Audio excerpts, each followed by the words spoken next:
The Veltharians never lost a war. In 10,000 cycles of expansion across 17 star systems, they had encountered exactly 8 sentient species. All 8 now served the Veltharian collective. This wasn't cruelty, just the natural order of things.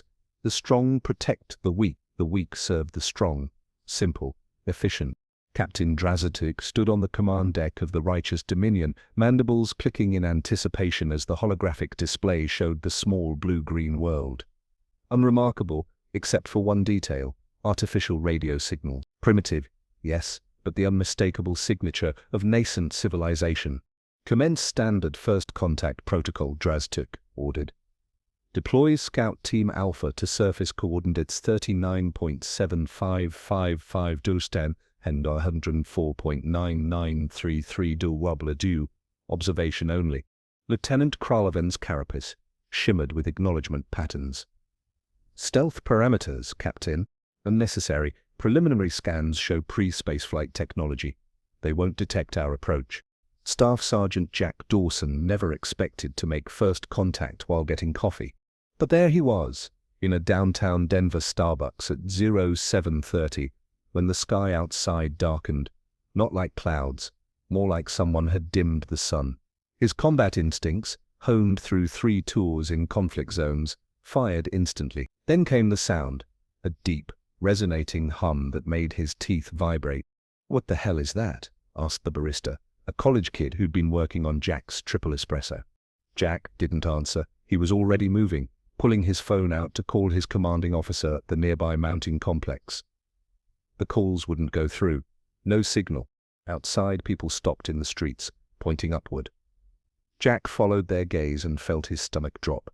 A massive craft at least half a mile across hovered over downtown, sleek and silver with glowing blue patterns across its surface.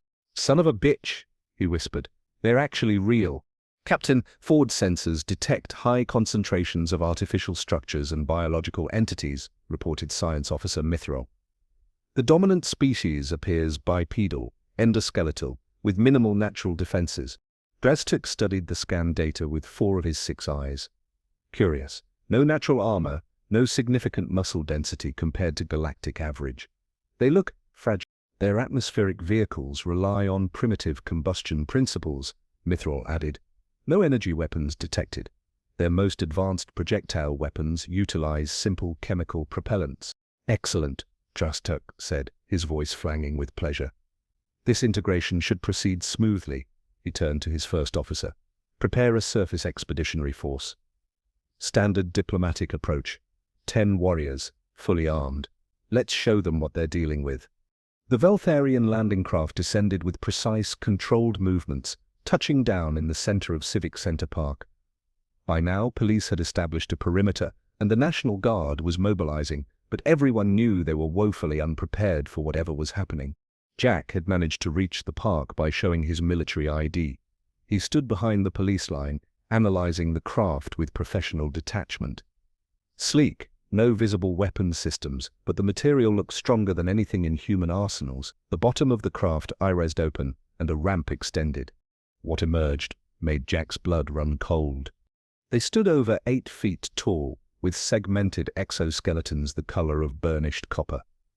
4 arms, 2 ending in what looked like natural pincers, 2 holding devices that screamed weapons. Even though Jack had never seen anything like them, their heads were triangular, with compound eyes that glittered like thousands of emeralds. "Jesus Christ," muttered the police captain beside him. The lead alien stepped forward, mandibles working. The device on its chest glowed, and suddenly words boomed out in perfect, unaccented English. "Sentient beings of this world, I am Commander Krelavar of the Veltharian Collective. Your world has been identified as harboring potential for integration. Resistance is unnecessary and inefficient. Accept Veltharian protection and guidance, and your transition to client species will be peaceful." The police captain grabbed his radio. "I need all units to maintain positions. Do not engage. Repeat, do not." He never finished the sentence. One of the aliens had raised its weapon, firing a pulse of blue energy that reduced the captain to ash in an instant. "Demonstration complete," the alien voice continued calmly. "Your species' physical fragility has been noted. Further resistance will result in further demonstrations. Bring us to your leaders within one planetary rotation, or we will locate them ourselves. The aliens turned back toward their craft, apparently unconcerned about any human response. Jack's training took over. He ducked under the police tape and sprinted forward, shouting to draw their attention away from the crowd. "Hey! Over here, you oversized cockroaches!" The aliens turned, compound eyes focusing on this single, unarmed human running toward them. The commander raised a pincer dismissively, and two warriors raised their weapons. What happened next would change galactic history forever. Jack dropped and rolled as the energy weapons discharged, the beams passing harmlessly overhead. Before the aliens could adjust their aim, he was already inside their formation, moving with a speed that seemed impossible given human physiology. The Veltharians had never faced a species with human reflexes. Their combat programming was designed for deliberate, tactical encounters, not the lightning-fast, adaptive fighting style of a trained human soldier. Jack grabbed the nearest alien's weapon arm and twisted. There was a sickening crack as the exoskeleton fractured. The weapon clattered to the ground. Jack scooped it up in one fluid motion and fired. The blue pulse struck another warrior directly in the chest. The alien's carapace, evolved to withstand the crushing pressures of their high-gravity homeworld, offered no protection against its own weapon. "Impossible," the commander's translation device conveyed his shock. "Secure the aberration." Jack moved like water through their formation, striking with precision and ferocity that defied the alien's understanding of human capability. 3 more warriors fell before they could even track his movements. Commander Krelvor backed toward the ship, mandibles clicking in alarm. "Retreat! The species' defensive capabilities have been severely miscalculated." But Jack wasn't done. He fired the alien weapon at the ship's landing strut, causing the craft to list dangerously to one side. The remaining warriors scrambled aboard as the ramp began to close. "Tell your leaders," Jack shouted, his face fierce with protective rage, "that humans aren't what you think, and we don't surrender our planet to anyone." The craft lifted shakily, its damaged landing system struggling to compensate. As it rose into the sky, Jack stood amid the fallen alien warriors, their ichor staining the park grass blue. In orbit, Captain Draztuk received the emergency transmission from the returning expedition craft. "Captain," came Commander Krelvor's shaken voice, "we have encountered something unprecedented. The humans, they're not weak at all.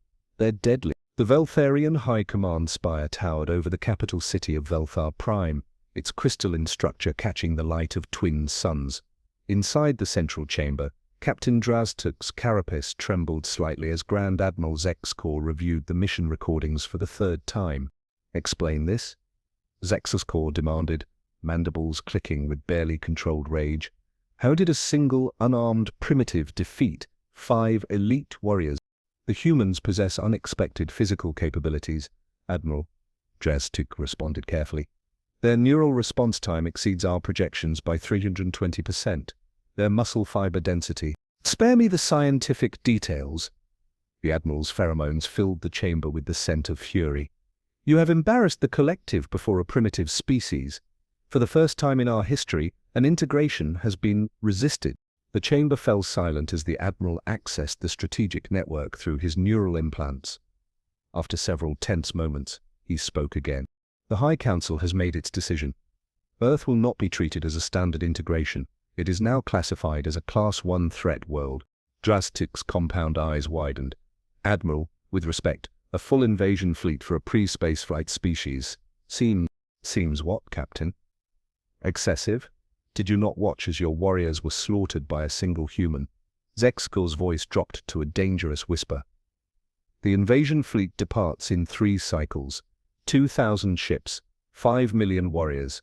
We will not underestimate these creatures again." In the underground command center beneath Cheyenne Mountain, General William Hayes studied the alien corpses laid out on examination tables. Jack Dawson stood at attention nearby, still processing how his life had changed in the past 72 hours. "So you're telling me," Hayes said, turning to face Jack, "that you took down 5 of these bugs single-handed?" "Yes, sir," Jack replied. "They weren't expecting resistance. Their movements were predictable, almost mechanical." Hayes nodded gravely. "Well, you bought us some time, son, but our satellite arrays are picking up massive energy signatures at the edge of the solar system. Whatever you pissed off is coming back, and they're bringing friends.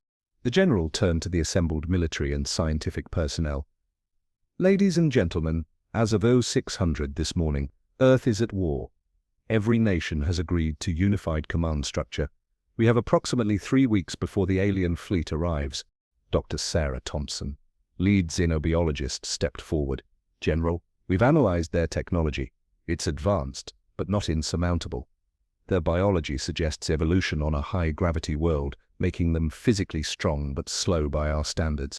Can we hurt them? Hayes asked bluntly. Yes, Sarah replied. Their exoskeletons are vulnerable at the joints, and based on the weapons we've salvaged, their ships likely have similar vulnerabilities. Jack cleared his throat.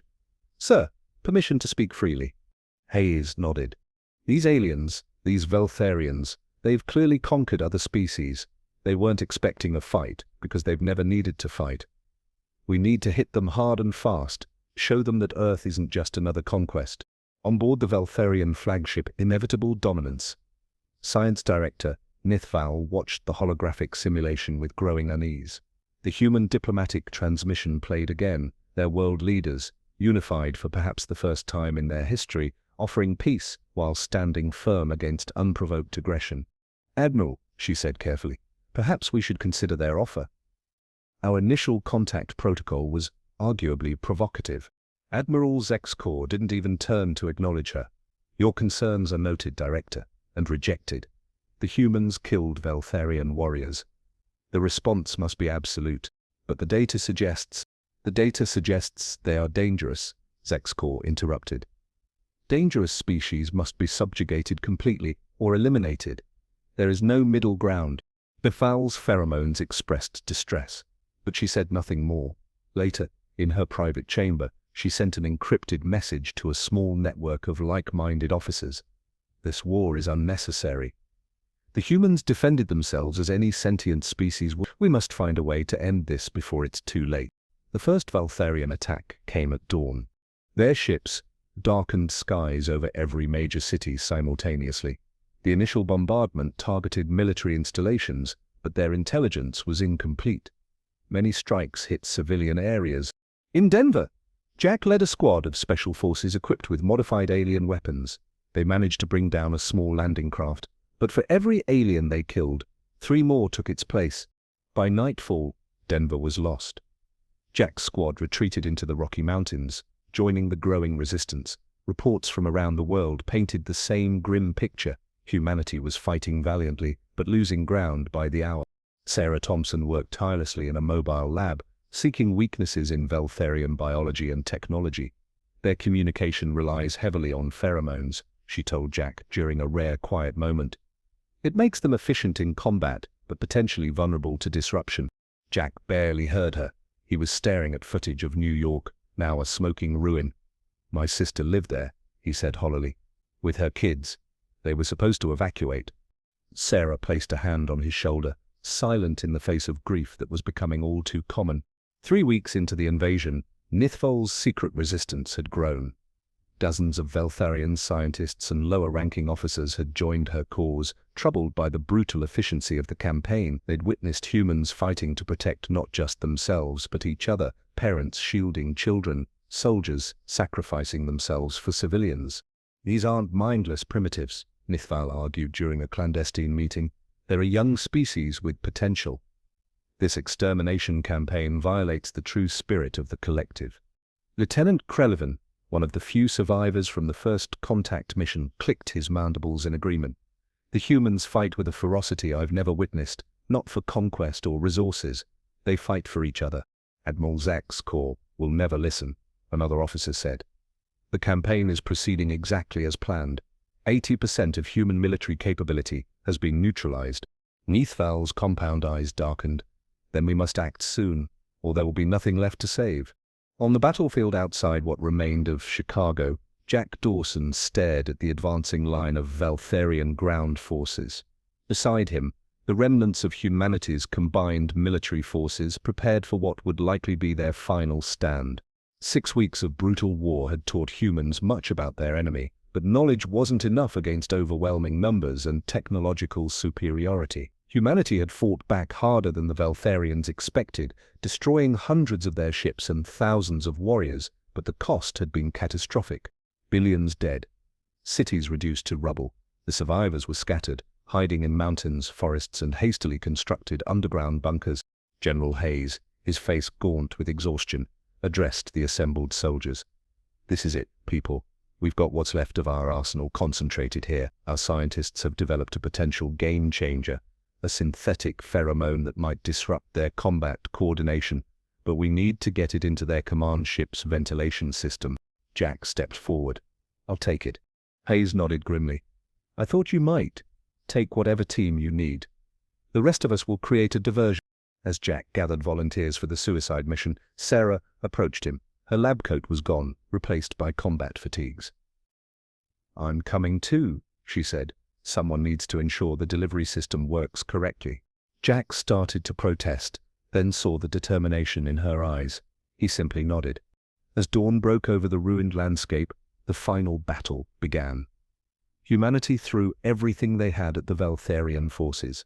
Tanks, jets, and infantry, armed with a mixture of human and salvaged alien weapons. The diversion worked, allowing Jack's small team to infiltrate the perimeter of the massive Veltharian command ship. But as they approached their target, alarms blared. They'd been detected. "Go!" Jack shouted to Sarah, holding out the canister containing their last hope. "I'll hold them off." Sarah hesitated for just a moment, then took the canister and ran toward the ventilation intake. Jack turned to face the approaching Veltharian warriors, firing steadily with a scavenged alien weapon. One by one, his team fell around him. Jack kept fighting, each shot finding a vulnerable joint or sensor cluster. But there were too many. A blast caught him in the side, sending him sprawling. As his vision darkened, he saw Sarah reach the ventilation shaft, then watched in horror as a Veltharian energy beam struck her squarely in the back. The canister dropped from her lifeless hands, clattering uselessly to the ground.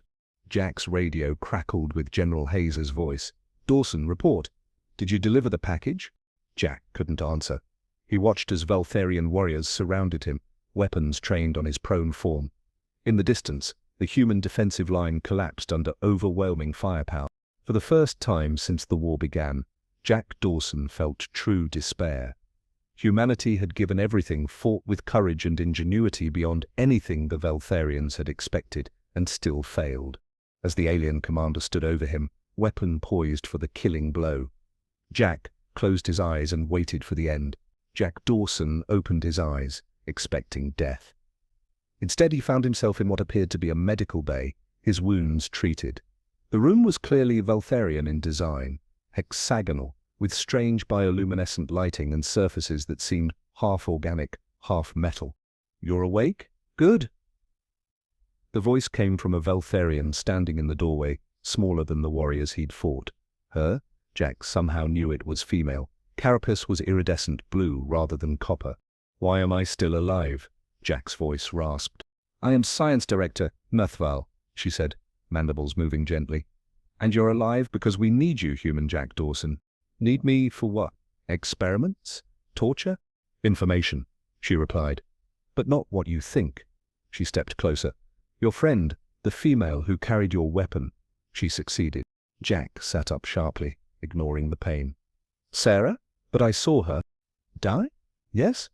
But not before she released your compound into our ventilation system." Nithval's compound eyes seemed to dim. "An ingenious weapon. It didn't kill us as you intended, but it disrupted something far more fundamental." She activated a holographic display showing chaos on the Veltharian command ship, warriors attacking each other, officers unable to coordinate. "The pheromone disruptor was more effective than we anticipated," Nithval continued. "It broke the hive imperative, the pheromonal control that binds our military caste. For the first time in thousands of years, many Veltharians are thinking independent." "I don't understand," Jack said. "Why would you consider that a good thing?" "Because, Jack Dawson, your people were never supposed to be our enemies." She touched a control panel, and the room's wall became transparent, revealing Earth hanging in space, beautiful, blue, and partially devastated. "And because there is something coming that threatens us all." Admiral Zexkor stormed through the corridors of the inevitable dominance, his guards struggling to keep pace. The ship was in chaos, with nearly 40% of the crew exhibiting what medical officers were calling individualistic psychosis, resistance to pheromonal command. "Where is the science directorate?" he demanded as he entered the bridge. "I want that human's compound neutralized immediately." "Admiral," his second-in-command replied hesitantly. "Director Nithval's entire division has barricaded themselves in Research Sector 7. They've taken the human prisoner with them." "Treason!" Zexkor's pheromones flooded the bridge with rage. "Prepare boarding parties. I want that sector breached and everyone inside executed." An alarm cut him off. A communication officer's carapace paled to a sickly yellow. "Admiral, we're detecting massive spatial distortions at the edge of this system. Configuration matches harvesters." The Admiral froze. "Impossible. Their migration isn't due for another 700 cycles." "Confirmed, sir. 3 harvester world ships, approaching rapidly." Zexkor stared at the tactical display in disbelief. The harvesters, ancient implacable entities that consumed worlds and civilizations, were the reason the Veltharian collective had formed in the first place. They were the predators that even predators feared. "All ships, battle formation," he ordered. "Prepare to—" "Sir," the communication officer interrupted, "we're receiving a transmission from Science Director Nithval." In Research Sector 7, Jack stared at the holographic display in horror. The incoming objects were massive beyond comprehension, irregular spheres the size of small moons, their surfaces crawling with what looked like technological infections. "What are they?" he asked. "We call them harvesters," Nithval replied.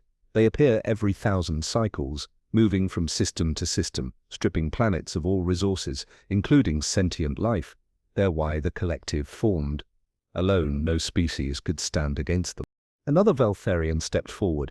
Jack recognized him as one of the few survivors from the first contact team in Denver. The harvester cycle wasn't due for centuries. Lieutenant Krelevin said, "Something has disrupted their patterns. We believe it may have been us. Our warfare with your planet released energy signatures similar to their feeding grounds." Jack's mind raced. "So you're saying we attracted them?" "We both did," Nithval corrected. "And now we face extinction together, unless—" The door to the chamber hissed open. Admiral Zexkor entered, flanked by warriors. But instead of attacking, he simply stared at the holographic display. His carapace had lost its vibrant copper hue. "Is it true?" he asked quietly. "Has the human compound permanently damaged the hive imperative?" Nithval straightened. "Not damaged, Admiral. Freed. We've been living under psychological control for generations. The compound has allowed many of us to think clearly for the first time." "Heresy," Zexkor hissed, but without conviction. "The harvesters will be here in hours," Nithval continued.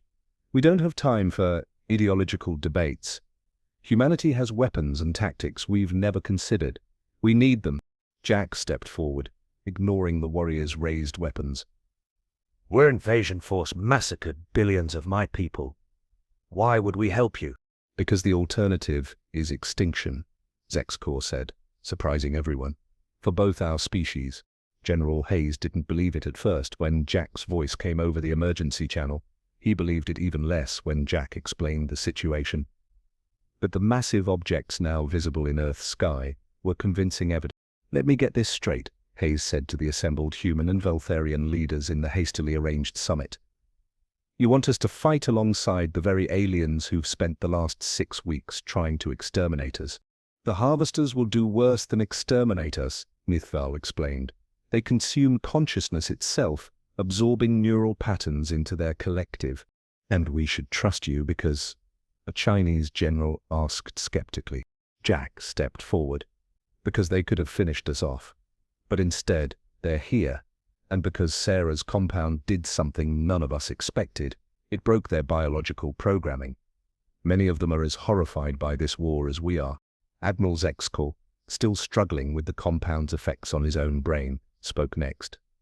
"The collective has faced harvesters before. Alone, our civilizations will fall. Together, we have a ch—" Hayes studied the alien admiral, then looked at Jack. Finally, he nodded. "What's the plan?" The next 12 hours were a blur of desperate preparation. Veltharian ships took up defensive positions around Earth, while human scientists worked with Veltharian engineers to adapt their technologies to human weapons platforms. Jack found himself working alongside Krelvin, the very lieutenant who had been part of the first contact team. "I must know," Krelvin asked during a rare quiet moment, "how did you defeat our warriors so easily that first day?" Jack paused in his work, calibrating a human missile with Veltharian targeting systems. "We're a predator species that evolved fighting each other," he explained. "Our entire history is warfare against ourselves. We've had to become very good at killing." Krelvin's mandibles clicked thoughtfully. "My people evolved as hive defenders against mindless predators. Strategy was simple, overwhelm with numbers. We never faced anything that fought back intelligently until we reached the star. And by then you had the hive imperative to control your warriors," Jack finished. "Yes, perhaps that was our greatest mistake." The conversation was interrupted by alarms. The harvesters had arrived. The battle was beyond anything either species had experienced. The harvester world ships disgorged countless smaller craft that swarmed toward Earth. They ignored Veltharian energy weapons, adapting within minutes to each new frequency. But they hadn't encountered human nuclear weapons before. The first salvo of Veltharian-guided, human-made warheads tore through their formations, destroying thousands of craft. The harvesters paused, seemingly confused by this unexpected resistance. Then they adapted again, their swarm vessels developing radiation shielding. On the inevitable Dominance, now serving as the combined command center, Jack and Nithval watched the battle unfold with growing desperation. "They're learning too quickly," Jack said. "Each weapon works once, maybe twice, then becomes useless." Nithval's compound eyes brightened suddenly. "That's it. Their adaptation is their weakness. They learn and share information instantly, a true hive mind. Like what the Veltharians used to be?" "Yes, but more absolute. What if?" She turned to Admiral Zexkor. "The compound that disrupted our pheromonal control, could it affect their neural network?" The Admiral's mandibles clicked rapidly as he considered. "Theoretically, yes, but we would need to deliver it directly to the world ship's central processors." "A suicide mission," Jack said quietly. Zexkor looked at him. "Yes. One ship carrying the compound would need to breach the world ship's outer hull and reach its core." Jack met the Admiral's gaze. "I'll go." "No," Zexkor said. "This is my responsibility. My arrogance brought this war to your world." "With respect, Admiral," Jack replied. "Your ships are needed to command the fleet. I'll take a smaller craft, faster, harder to track." Nithal stepped between them. "You'll both go. The compound must be properly calibrated during delivery. I'll need to go as well." The small Veltharian scout ship accelerated toward the largest harvester world ship, weaving through the chaos of battle. Inside, Jack piloted, while Nithal and Zexkor worked feverishly to modify the compound. "We'll have one chance," Nithal explained. "The delivery system must disperse the compound directly into their central neural network." As they approached the world ship, its surface seemed to shift and ripple, opening like a monstrous mouth to reveal the path to its interior. "They're inviting us in," Jack said grimly. "They think they're going to assimilate us." "Then let's give them something to remember us by," Zexkor replied. The scout ship plunged into the opening, navigating grotesque tunnels that were half technological, half organic. Smaller harvester drones swarmed toward them, but couldn't stop their headlong rush toward the core. Finally, they reached a vast chamber pulsing with eerie blue light. The world ship's central processor, massive structures resembling both computers and brains, lined the walls, connected by glowing filaments. "Now," Nithval shouted. Jack activated the ship's thrusters at full power, sending them crashing into the central node. As the ship broke apart, Zexkor opened the compound's containment field, flooding the chamber with the modified pheromone disruptor. The effect was immediate and spectacular. The blue light flickered, then changed to a chaotic rainbow of colors. Throughout the chamber, neural connections began to break apart. "It's working," Nithval said in wonder. "The hive mind is fracturing." Outside, the harvester swarm vessels suddenly lost coordination, their perfect formations dissolving into chaotic individual movements. Many simply stopped, drifting in space. The three companions stared at the disintegrating neural network, realizing they were witnessing the end of an ancient consciousness, an and that they were trapped inside it. "I never thought I would die alongside a human," Zexkor said, his mandibles forming what Jack somehow recognized as a smile. "How about alongside a friend?" Jack asked. The Admiral's compound eyes met Jack's human ones. "I could live with that." The chamber shuddered violently as systems began to fail throughout the world ship. But before the final collapse, Nithvel grabbed both their arms. "Look!"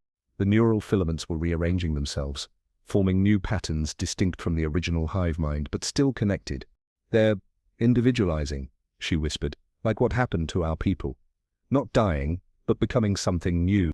A strange, gentle vibration filled the chamber. The collapsed sections began to rebuild, but differently, less predatory, more harmonious. "It's communicating," Nithval realized, interfacing with her equipment. "It's thanking us." The harvesters were trapped in their collective for millennia, unable to break free. As the chamber stabilized, a path opened before them, leading back to their damaged but still functional ship. 1 year later, Jack stood on the observation deck of the new joint human-Veltharian space station orbiting Earth. Below, the planet was healing, Veltharian terraforming technology accelerating the recovery of devastated regions. Beside him stood Nithval and Zexkor, now representatives of the reformed Veltharian collective, a true alliance rather than a domination hierarchy. "The first colony ships leave for Alpha Centauri next week," Jack said. "Human and Veltharian crews working together. Who would have thought?" "And the harvester representatives?" Zexkor asked. "They'll join us there," Nithval confirmed. "They're eager to make amends. Their technology combined with ours could accomplish wonders." Jack gazed outward at the stars. 3 species that nearly destroyed each other, now exploring the galaxy together. "About that," Nithval said hesitantly. "The transformed harvesters shared something remarkable before departing. According to their ancient records, all 3 of our species, humans, Veltharians, and even the original harvesters, were seeded by the same precursor civilization." "What?" Jack and Zexkor spoke simultaneously. "They called themselves the Architects." Nithval continued.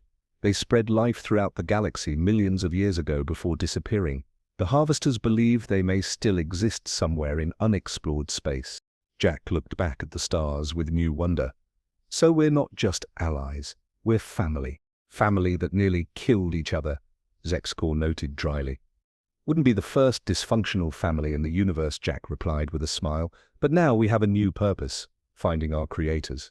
"And perhaps," Nithval added, her compound eyes gleaming with excitement, "discovering why they made us so different yet complementary. What greater plan might we be part of?" As the 3 gazed outward together, the vastness of the universe seemed less empty, less hostile, and filled with possibilities none of them had imagined before their worlds collided.